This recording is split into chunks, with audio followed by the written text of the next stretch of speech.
Bonjour à tous. Ces derniers temps, j'ai été interpellé par rapport à un document qu'on prétend être un appel du président Ghazouani à Djawel. J'ai refusé de le commenter, oui, évidemment, je l'assume une fois. Je m'explique d'ailleurs une énième fois devant tout le monde, l'œil dans l'œil, je ne m'en cache pas. Je dis tout simplement que ces documents, étant un document anonyme, sans signature, sans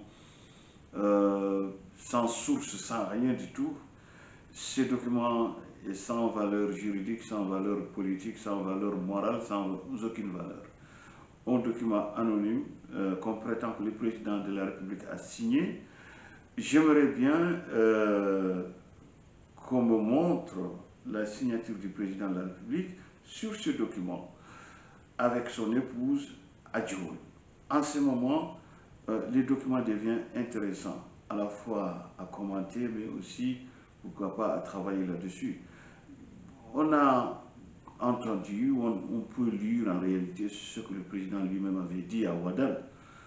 Donc, moi, ces documents, je reste un peu à mes fins et surtout je reste très inquiet.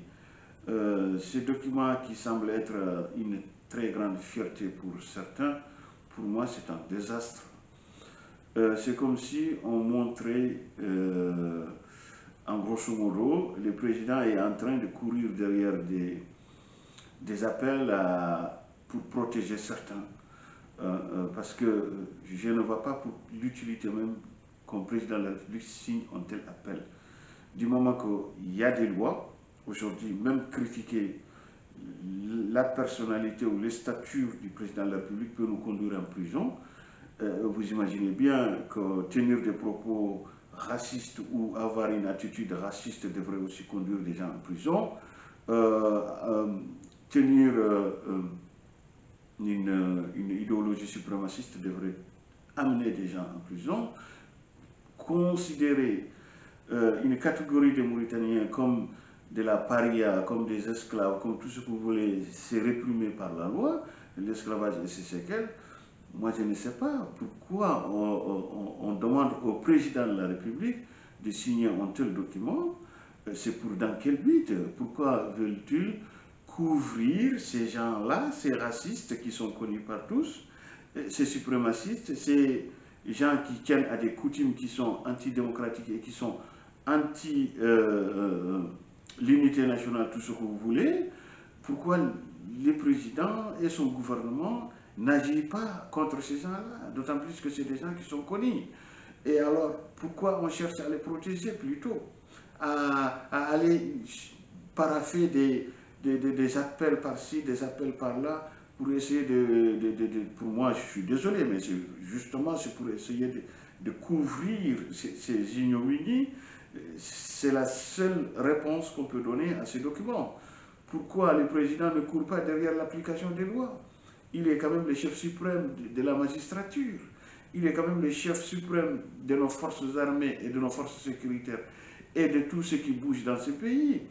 Il devrait courir derrière l'application des lois. S'il n'y a pas de loi, le président devrait se démêler pour que l'Assemblée nationale, pour que les institutions qu'il dirige nous sortent des lois très claires et des lois anti-racisme, anti-esclavage, anti-discrimination, anti-tout ce que vous voulez. Maintenant, qu'on nous vante ici que le président a bien fait, que ceci, que cela, que c'est bon, que le président a signé un document alors qu'on ne voit nulle part la signature du président, moi je pense que c'est ridiculiser le président lui-même, mais surtout c'est ridiculiser encore une fois la fonction du président de la République. Moi je trouve que si réellement il a signé ce document au détriment des lois, qu'il veut peut-être camoufler, c'est tout simplement le summum du ridicule du président de la République. Il ne devrait pas se laisser piéger par ces futilités. Le président a fait cet appel à Ouadane, rien n'a changé. Le président devrait plutôt penser à appliquer la loi. Le président devrait plutôt demander aux magistrats, demander aux procureurs, demander à ses forces armées, à ses forces sécuritaires, à tout ce qui est entre ses mains. Écoutez, désormais, tolérance zéro avec ceux qui tiennent des discours haineux, des discours extrémistes, des discours esclavagistes, des discours racistes, toute attitude manifeste ou sournoise d'un racisme devrait être sanctionnée sévèrement. Que les concours de ces pays doivent être sévèrement contrôlés et voilà. Il faut que les citoyens soient mis en égalité parfaite des chances devant toutes les fonctions, que ce soit des fonctions administratives, que ce soit des fonctions dans le privé, dans le secteur privé. Voilà. Donc, je pense que ceux qui sont en train de se torturer pour dire que oh, ça c'est le document du siècle, mesdames et messieurs, vous êtes complètement à la ramasse. Ces documents, moi je trouve qu'on a ridiculisé la fonction du président de la République, mais aussi qu'on a ridiculisé le président Mohamed Cheikh El Ghazouani, si réellement il l'a signé. Je dis bien s'il l'a signé, parce qu'on nous dit qu'il l'a signé. Mais sauf que les documents signés par le président et la première dame, sa femme, ce document-là, on ne le voit pas, on ne l'a pas eu. Ce document qui circule, c'est juste un document anonyme et pour moi qui n'a aucune valeur, ni juridique, ni politique. C'est à mettre dans la poubelle. Je vous remercie. Voilà, je voulais m'expliquer parce que tout simplement, il y a beaucoup qui m'ont interpellé, qui disaient, mais M. Diko, pourquoi vous ne voulez pas commenter ce document? Ben, écoutez, maintenant vous savez, qu'est-ce que je pense sur ce document? Voilà, moi je pense que c'est ridicule. Il faut appliquer la loi, point barre, basta. D'autant plus que nous avons des lois qui sont là, qui répriment tout ce qui est souligné dans ce document. Pourquoi le président court derrière des appels? Pourquoi un président de la République court derrière des appels comme s'il est il est cerné par une rébellion dont il ne peut plus contrôler et le pays risque de l'échapper et il fait un appel à des rebelles de venir négocier avec lui.